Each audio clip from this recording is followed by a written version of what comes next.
बोलो साचे दरबार की जय, नंगली निवासी भगवान की जय। भजन तो हमने बहुत सुन लिए। आज दास भजन से छुट्टी करके अपने गुरु की एक लीला सुनाता है, बाल रूपी लीला है। श्री श्री 108 श्री परमहंस सतगुरु दाता दयाल जी दूसरी महाराज के अवतार दिवस की सभी प्रेमियों को लाखों लाख बधाई और मुबारकबाद।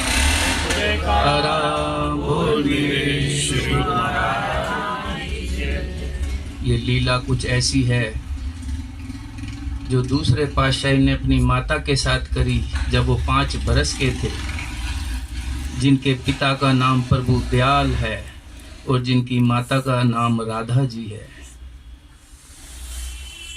कि कभी राम बन आए, कभी कृष्ण रूप में आए, कभी नानक कहाए हैं, और यही तो संत प्यारे मेरे हारा वाले अब संत रूप में आए हैं।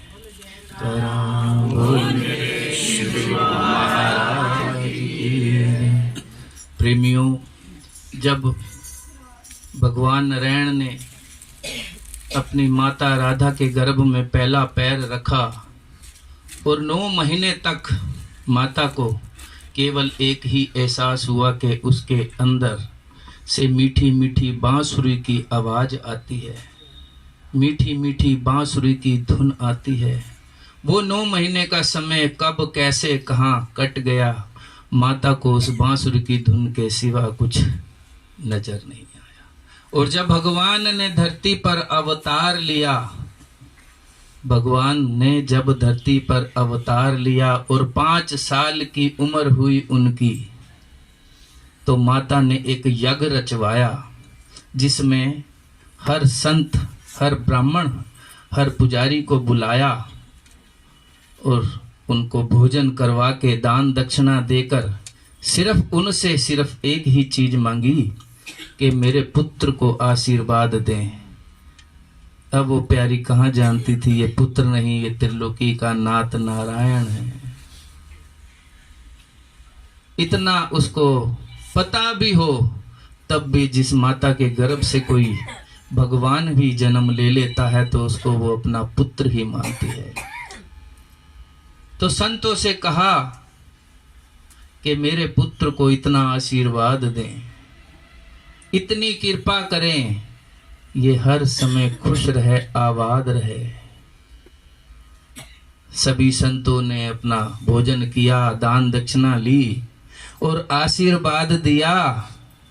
और जो पूर्ण संत थे उन्होंने आशीर्वाद के साथ साथ आशीर्वाद भी लिया उनसे, क्योंकि जो पूर्ण संत होते हैं ना, उनको पता होता है कि यहाँ देना है या लेना है। ये समय बीत गया और शाम का वक्त हो गया तो दूसरे पातशाही महाराज श्री श्री 108 परमहंस श्री सतगुरु दाता दयाल जी 5 वर्ष की आयु में बचपन में जब खड़े हैं तो खड़े खड़े रोने लग गए कि माता के साथ लीला करनी है। कि खड़े खड़े रोने लग गए और माता ने पूछा क्या हुआ पुत्र? तो कहते हैं कि मुझे दूध चाहिए। माता ने कहा तो इसमें रोने की क्या बात है, ये तो तुम आराम से भी मांग सकते थे। कि नहीं माता मुझे तो दूध चाहिए। तो माता ने कहा ठीक है तो तुम यहाँ रुको, मैं तुम्हारे लिए दूध लेकर आती हूँ। और जब वो अपने कमरे में अपनी रसोई में गई तो वहां पे जितने भी बर्तन देखे उसमें दूध का नामो निशान नहीं था। प्रेमियों, अब माता ने जब देखा कि दूध नहीं है, चलो पुत्र को समझा लेती हूँ, समझदार है मान जाएगा। लेकिन उस प्यारी को क्या पता कि उसके साथ लीला रची जा रही है। वो अपने पुत्र के पास आती है, कहती है चुप हो जा, कुछ और खा ले, खीर खा ले या कुछ और भोजन खा ले। कहता नहीं मुझे तो केवल दूध ही चाहिए। माता कहती है दूध खत्म हो गया, जब आएगा मैं गर्म करके तेरे को दे दूंगी, तू पी लियो। कह रहा नहीं माता मुझे तो अभी के अभी दूध चाहिए। बालक की हट तो भगवान भी मान लेते हैं, ये तो एक माता थी। माता ने कहा जब दूध है ही नहीं तो मैं तुम्हें दूध लाकर कहां से दूं? तो भगवान जो बाल रूप में थे और कहने लगे कि माता तू रसोई में जा, देख दूध होगा। कि जा देख दूध होगा और मुझे थोड़ा सा दूध ला कर दे, मुझे दूध पीना है अभी के अभी।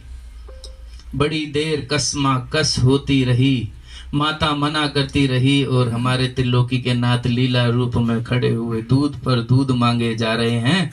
और माता को जब गुस्सा आया, माता ने अपने पुत्र की बाह पकड़ी और कहा कि चल मेरे साथ, तू बार बार कह रहा है दूध है दूध है दूध है और मैं कह रही हूँ दूध नहीं है, तो चल मेरे साथ रसोई में तुझे दूध दिखाती हूँ है कि नहीं है। और माता ने जब अपने पुत्र का हाथ पकड़ा और रसोई में खींच के ले गए, और माता क्या देखती है कि हर एक बर्तन दूध से भरा हुआ है।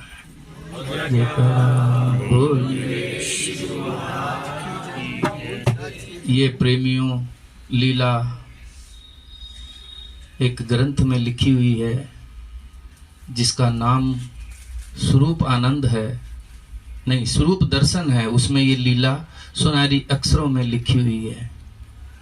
उनकी एक झलक पाने के लिए हम कहां से कहां क्या से क्या करते हैं, ये हमें खुद भी नहीं पता लगता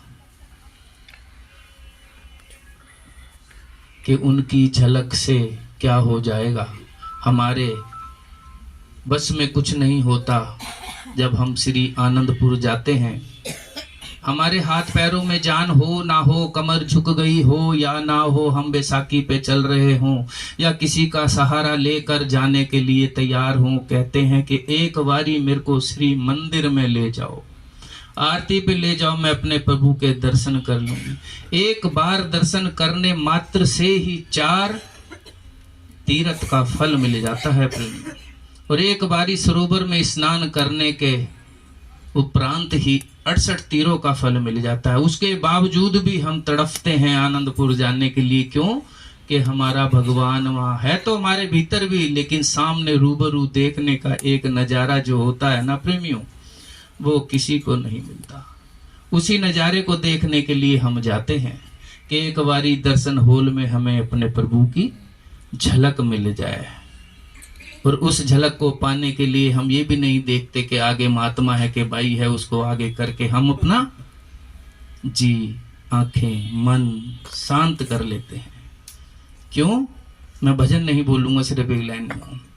वो कहते हैं कि तेरे चेहरे में वो जादू है,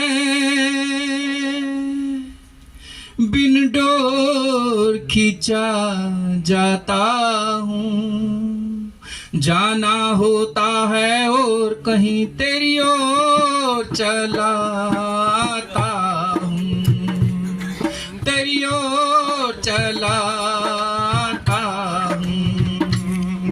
तेरे चेहरे में वो जादू है,